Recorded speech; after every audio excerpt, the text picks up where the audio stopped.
in 4 on the last lap. Tyler Reddick not on momentum. Ryan, a huge crash. Bell is up and over, barreling in the front stretch.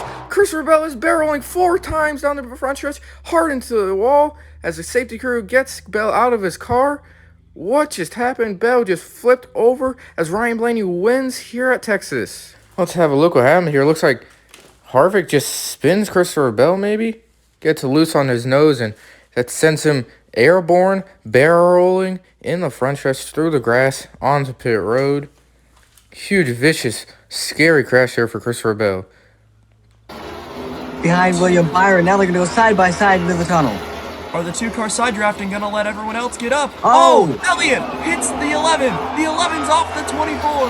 The caution is thrown. The race is over. Chase Elliott wrecks Denny Hamlin for the win at Pocono. For the second year in a row, this race ends under caution. This time, Chase Elliott ends up in victory lane in Pocono. What a finish to this race. Denny Hamlin, a hard hit into the outside wall. William Byron ran good. He got caught up in it as well. At the inside wall, you see all the damage to the 11 car. Wow, what an unfortunate accident here. I need to see the replay to see who's exactly at fault here, but it sure seems to me that the 9 just missed the corner entry, maybe turned down into him. I'll have to watch it again to see. And here's the replay. So this is Kyle Busch on the front straightaway taking the white flag. Remember, he was one that pit green flag 2 laps before the end of stage 2. So he was already had a save. He had needed some cautions in this final stage, didn't get them. Chase Elliott goes to lead in turn 1, a big run, but Hamlin fights back hard on the outside off turn 1. Yeah, what a down sin the back what a sin from the 9 car into turn 1. And then he side drafts the 11, allows the pack to draw closer, and then into the tricky turn 2. And this is where it all came undone here. See, Chase Elliott got right to his bumper, bumped him. It looks like he bumped him, got in too hot. I'm going to have to see another angle of this one. Yeah, it sure was close. The fault for the 9 car, he did not get all the way down to the apex. Whether he just missed his corner or whether he was coming hot for Hamlin, we won't really know the answer to that one. Take another look at it, see if it's any clearer. Kind of. You can see a little bit of contact between 9 and the 11. Yeah, it's so hard to tell here. The 9 misses the apex and then gets into the quarter panel of Hamlin. It looks like Elliott had to slow up a little bit off the corner. McMurray suddenly in the lead. Kenseth, Johnson up there. Gordon trying to make a pass for the lead in his final race as they approach the final turn. Oh, the leaders are wrecked. De Benedetto all of a sudden and Gordon side by side. They're coming down to the line. Who's going to win it? I don't even know. Oh my goodness, what a finish.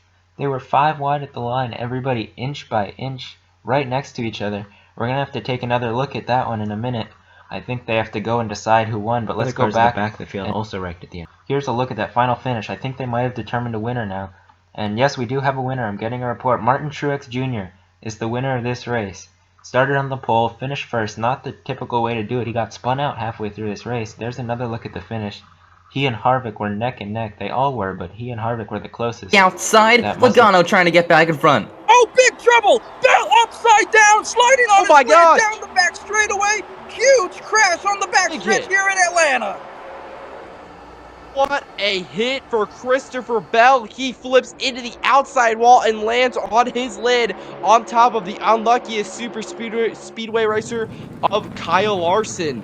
And what a big flip for the 20 of Christopher Bell. 4 other cars collected. It's the big one here at Atlanta. The red flag has been brought out for this hellacious flip on the back straightaway. Yeah, and it doesn't help him any better as Bell was only 11th in the point standings. Larson was out of the playoffs. Not great for these two drivers that have been battling each other for so long.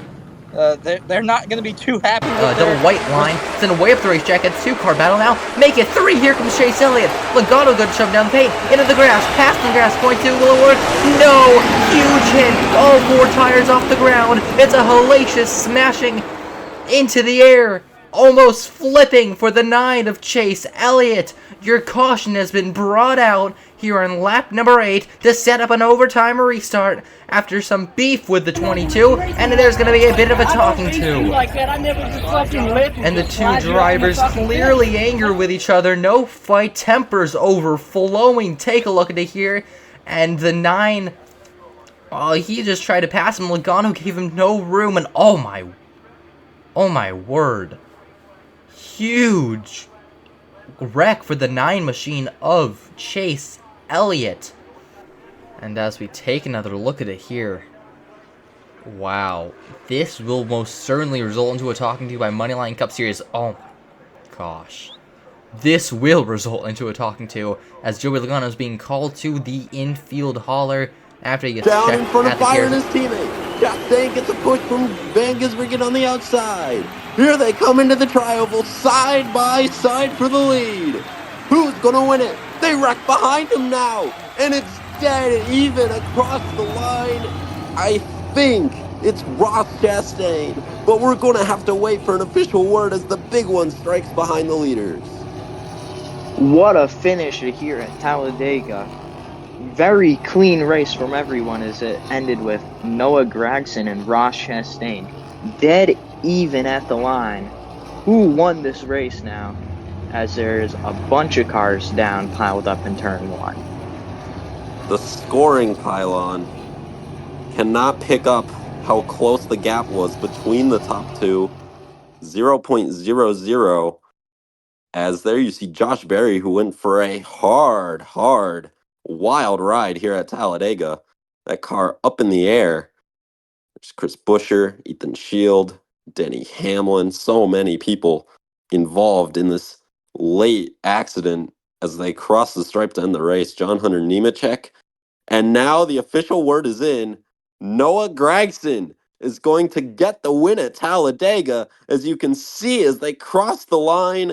And when I say how, you're not going to believe it. Noah Gragson will get the win by leading more laps than Ross Chastain as they were tied coming across the line. Every scoring monitor we have here at the track could not pick up how close that finish was.